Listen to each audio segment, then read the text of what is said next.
सबसे इम्पोर्टेंट चीज़ है चंद्रमा की, वो उसके नेचुरल एक बिहेवियर से निकल कर आती है। सो चंद्रमा एज अ जो उपग्रह है या जिसे हम ग्रह कहते हैं कुंडली में, सो वो अर्थ के चक्कर जो लगा रहा है, तो अर्थ के चक्कर लगाने के लिए चंद्रमा के लिए हमें ये देखना रहता है कि अर्थ को हम स्टेशनरी मानते हैं।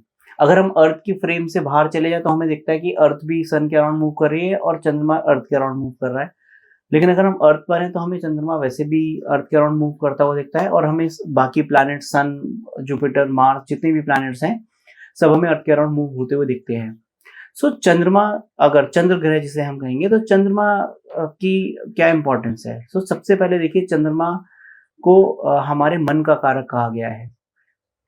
हमने सूर्य का जब वीडियो बनाया था तो सूर्य के अंदर हमने देखा था कि सूर्य को आत्मा का कारक माना था और सूर्य को एक हमने राजा की कैटेगरी दी थी। चंद्रमा के अगले, चंद्रमा को राजा के जो रानी होती है, फर्स्ट लेडी जिसे कहेंगे, वो कैटेगरी है।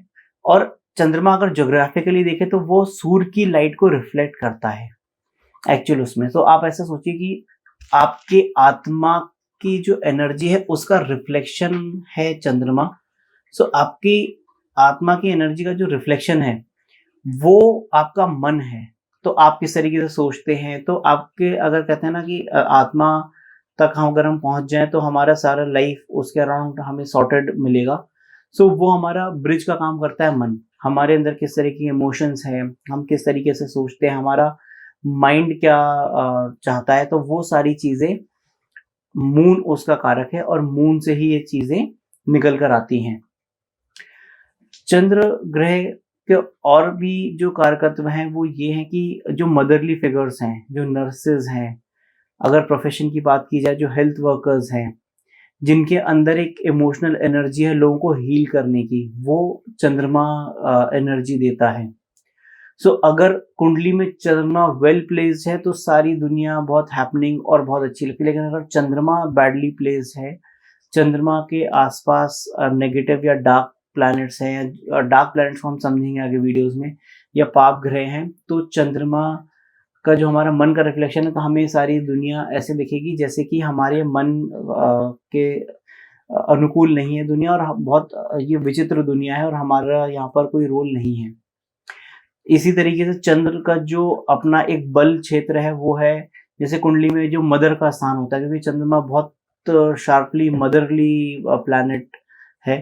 तो मन में जो मदरली एक फिगर है हमारे मन में, जो हमारी मदर है, उन वो फोर्थ हाउस है। अगर वहां पर चंद्रमा है तो हमारे मदर से बहुत अच्छे रिलेशन रहेंगे और बहुत अच्छा सब कुछ रहेगा। बट अगर वही चंद्रमा 10th हाउस में चला जाता है तो उसके थोड़े से डिफरेंट रिजल्ट्स मिलना शुरू हो जाते हैं। तो कुंडली में चंद्रमा कहाँ प्लेस है, किस तरीके से है, और चंद्रमा सभी प्लैनेट में, नॉट इवन सन, सबसे इम्पोर्टेंट प्लैनेट मून है, क्योंकि वो हमारे माइंडसेट, हमारे मेंटालिटी और हमारी थिंकिंग को बताता है।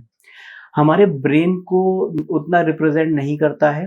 ब्रेन का रिप्रेजेंटेशन मरकरी से आता है, बुध से आता है, लेकिन मन जो है, हमारा चित्त जिसे कहते हैं, वो चंद्रमा है। जब चंद्रमा बली है, बढ़ता हुआ चंद्रमा है, तब दुनिया आपको हो सकता है अलग दिखे। जब घटता हुआ चंद्रमा है तो आपको दुनिया अलग दिखेगी।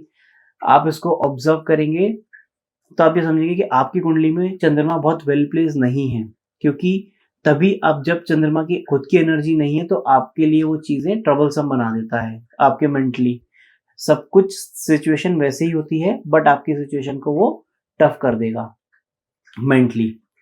सो चंद्रमा का और भी कारकत्व है, जैसे वाटरी साइन का जो है, वाटर का ओनर चंद्रमा है। जितने भी, जैसे अगर हम ज्योग्राफिकली बात करते हैं तो साइंस में जितने टाइड्स हैं वो मून की वजह से आते हैं। तो हमारे मन में जैसे विचार बढ़ते हैं और एकदम घटते हैं, और उसका जैसे कई बार एक बहुत सैलाब टाइप का आता है, फिर हम एकदम शांत हो जाते हैं, तो ये सारा मून से निकल कर आता है। और अगर आपका मून वाटरी साइन में है तो आप इमोशनली जल्दी, आपको वाटरी साइन इज कर्क राशि, वृश्चिक राशि और मीन राशि, इनके चंद्रमा में थोड़ा सा जल्दी इंसान को एंगर आता है और जल्दी इंसान शांत हो जाता है। तो ये भी चंद्रमा का ट्रेट है कि वो जल्दी से इमोशनल अप एंड डाउन जल्दी लाकर आपको उस सिचुएशन में खड़ा कर देगा। सो और भी चंद्रमा की चीज़ें हैं। अगर चंद्रमा का एसोसिएशन शुभ ग्रहों से है तो आपके लिए वो बहुत सशक्त हो जाएगा, आप मेंटली बहुत स्ट्रांग हो जाएंगे। लेकिन अगर वीक प्लैनेट्स के साथ है, नेगेटिव प्लैनेट्स के साथ है, पाप ग्रहों के साथ है, तो आप मेंटली बहुत स्ट्रांग नहीं, आपको हमेशा इमोशनल सपोर्ट चाहिए होगा। जब हम कुंडली मिलान करते हैं, तो जब हम कहते हैं कितने गुण मिले या अष्टकूट मिलान का जो पूरा प्रोसेस है, वो सिर्फ चंद्रमा के नक्षत्र और चंद्रमा की राशि पर बेस्ड है। तो आप सोचिए कि कितनी इंपॉर्टेंस दी गई है वैदिक एस्ट्रोलॉजी में मून को। सो आपका चंद्रमा कैसा प्लेस है ये आप अपने चार्ट में एनालाइज करिए, और आपको हो सकता है कि आप उस मून को समझ के फिर आपके लिए वर्ल्ड डिफरेंट हो।